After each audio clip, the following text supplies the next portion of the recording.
ഈശോയിൽ എത്രയും സ്നേഹം നിറഞ്ഞവരെ, സെപ്റ്റംബർ മാസം 10-ാം തീയതി തിരുസഭ നമ്മളുടെ വിചിന്തനത്തിനായി നൽകുന്ന തിരുവചന ഭാഗം വിശുദ്ധ ലൂക്കായുടെ സുവിശേഷം 6-ാം അധ്യായം 12 മുതൽ 19 വരെയുള്ള വാക്യങ്ങളാണ്. ഇവിടെ രണ്ട് കാര്യങ്ങൾ നമുക്ക് കാണുവാനായിട്ട് സാധിക്കും. ഒന്ന്, ഈശോ മല കയറുന്നു. രണ്ടാമത്തേത്, ഈശോ മലയിൽ നിന്ന് ഇറങ്ങി വരുന്നു. ഈശോ മലയിലേക്ക് കയറുന്നത് രാത്രി മുഴുവൻ പ്രാർത്ഥിക്കുവാനായിട്ടാണ്. ഈശോ ചെയ്യുവാനായിട്ട് പോകുന്ന ഒരു സുപ്രധാനമായ കാര്യത്തിന് മുന്നോടിയായിട്ട് പിതാവായ ദൈവത്തോട് ആലോചന ചോദിക്കുവാനായിട്ട് രാത്രി മുഴുവൻ മലയിലേക്ക് കയറി ഒറ്റയ്ക്കിരുന്ന് പ്രാർത്ഥിച്ച് തയ്യാറായി തൻ്റെ ശുശ്രൂഷാ ജീവിതത്തിൽ സഹായിക്കേണ്ട ഏറ്റവും പ്രധാനപ്പെട്ട 12 പേരെ ഈശോ തിരഞ്ഞെടുക്കുന്നു. അതിനുശേഷം ഈശോ താഴേക്ക് ഇറങ്ങി വരികയാണ്. ഈശോ സമതലത്തിലേക്ക് വരുമ്പോൾ അവിടെയാകട്ടെ ഈശോയെ കേൾക്കുവാനും ഈശോയിൽ നിന്ന് സൗഖ്യം നേടുവാനുമായിട്ട് ഒരുപാട് സ്ഥലങ്ങളിൽ നിന്ന് ജനങ്ങൾ തിങ്ങിക്കൂടിയിരിക്കുകയാണ്.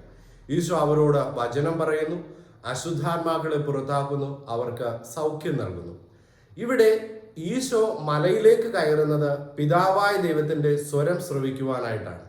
താൻ ചെയ്യുവാൻ പോകുന്ന ഈ ഒരു തിരഞ്ഞെടുപ്പില് പിതാവായ ദൈവത്തിന്റെ ഇഷ്ടം വ്യക്തതയോടുകൂടെ മനസ്സിലാകണമെങ്കിൽ ജനക്കൂട്ടത്തിന്റെ കൂടെ ആയിരുന്നാൽ പോരാ, മറിച്ച് ഏകാന്തമായി ദൈവസന്നിധിയിൽ ഉറക്കമുളച്ചിരുന്ന് പ്രാർത്ഥിക്കണമെന്നുള്ള ഈശോയുടെ ചിന്തയാണ് ഒരു മലയിലേക്ക് ഈശോയെ കയറുവാനായിട്ട് പ്രചോദിപ്പിക്കുന്നത്. അങ്ങനെ ഈശോ മലയിൽ പോയിരുന്ന് പ്രാർത്ഥിച്ചിട്ടാണ് തൻ്റെ ശിഷ്യന്മാരെ തിരഞ്ഞെടുക്കുന്നത്.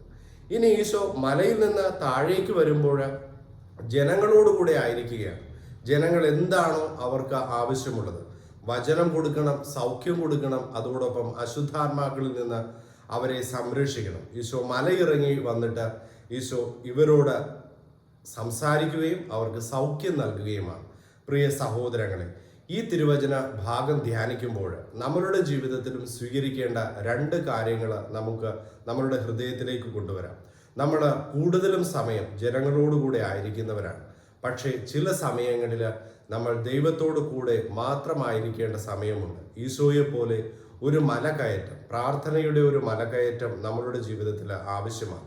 ഇനി പ്രാർത്ഥനയുടെ മലകയറ്റത്തിൽ അവിടെ ദൈവത്തോടു കൂടെ ആയിരിക്കുക മാത്രമല്ല, മറിച്ച് പ്രാർത്ഥനയിൽ നിന്ന് കരുത്ത് സ്വീകരിച്ച് ആത്മാവിനാൽ നിറഞ്ഞ് സമതലത്തിലേക്ക് ഇറങ്ങി വന്ന് അവിടെ ജനങ്ങളോടുകൂടെ ആയിരുന്ന് അവർക്ക് വേണ്ടുന്ന ശുശ്രൂഷ ചെയ്യുവാനായിട്ടുള്ള സന്നദ്ധതയും നമുക്ക് ആവശ്യമുണ്ട്.